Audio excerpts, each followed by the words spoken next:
Assalamualaikum warahmatullahi wabarakatuh. Sebelumnya perkenalkan, nama saya Anissa Bujianti dengan NIM 21086012. Jadi di sini saya akan sedikit menjelaskan tentang administrasi pendidikan dan tenaga kependidikan. Jadi apa sih administrasi itu?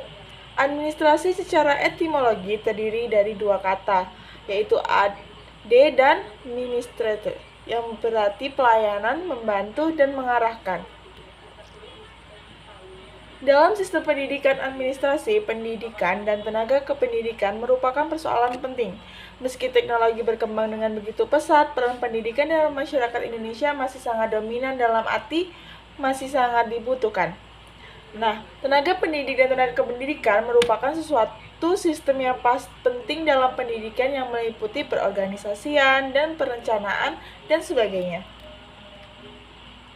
Sebagai bentuk contoh, di sebuah sekolah, pembelajaran di sekolah tidak akan berjalan dengan baik tanpa adanya tenaga kependidikan seperti pegawai non-pendidik seperti satpam, pegawai klinik, cleaning service, dan sebagainya yang mendukung jalannya proses pendidikan yang berjalan secara maksimal.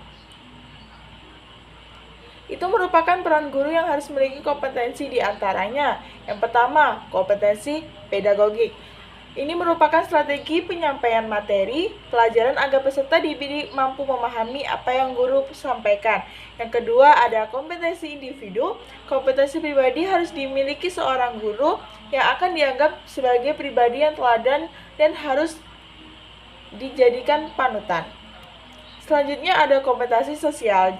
Kompetensi ini mengharuskan guru agar dapat berinteraksi baik dengan lingkungan, terutama ikut berpartisipasi di acara adat sebagai wujud kompetensi sosial. Kompetensi selanjutnya ada profesional.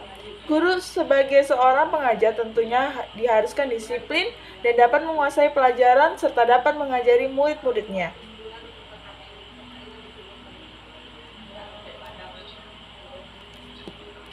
Nah, materi selanjutnya ada proses administrasi pendidikan dan tenaga kependidikan. Hal yang terkait dengan kesejahteraan PTK ada yang pertama, gaji. Guru sebagai alat negara ataupun aparatur sipil negara yang berperan penting dalam peningkatan sumber daya manusia tentu memiliki hak akan pekerjaannya sebagaimana tertulis pada Undang-Undang Nomor 14 Tahun 2005 yang menerima gaji berupa uang yang besarnya sesuai dengan golongan. Yang kedua ada tunjangan. Guru juga mendapatkan fasilitas berupa jaminan kesehatan dan beberapa tunjangan lain yang sangat membantu guru tersebut mencukupi kebutuhan setiap hari seperti tunjangan anak dan tunjangan suami ataupun istri.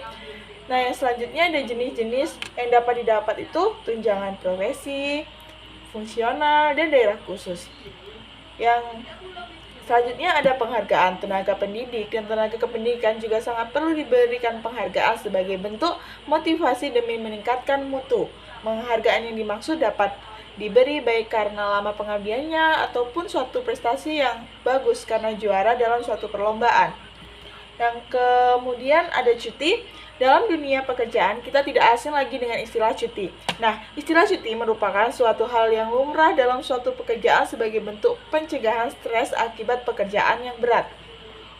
Nah, jenis-jenis cuti itu ada cuti besar, cuti tahunan, cuti bersalin, dan masih banyak lagi. Kesimpulannya, administrasi pendidik dan tenaga kependidikan sangat diperlukan demi memaksimalkan proses pendidikan. Karena hal yang meningkatkan kualitas suatu pendidik tidak lain adalah kesejahteraan tenaga pendidik dan tenaga kependidikan. Karena dapat dengan kesejahteraan tenaga pendidik dan tenaga kependidikan mungkin saja proses pembelajaran yang terjadi tidak begitu maksimal. Karena guru yang bekerja paruh waktu ataupun guru kurang sehat karena tidak sejahteranya tenaga pendidik dan tenaga kependidikan. Hal yang seperti cuti juga penting bagi seorang guru untuk mencegah stres selama proses pembelajaran ataupun selama bekerja tentang tenaga kependidikan. Nah, mungkin hanya itu materi untuk yang dapat saya sampaikan saat ini. Kurang dan lebihnya saya mohon maaf. Semoga dapat dipahami. Saya akhiri. Wassalamualaikum warahmatullahi wabarakatuh.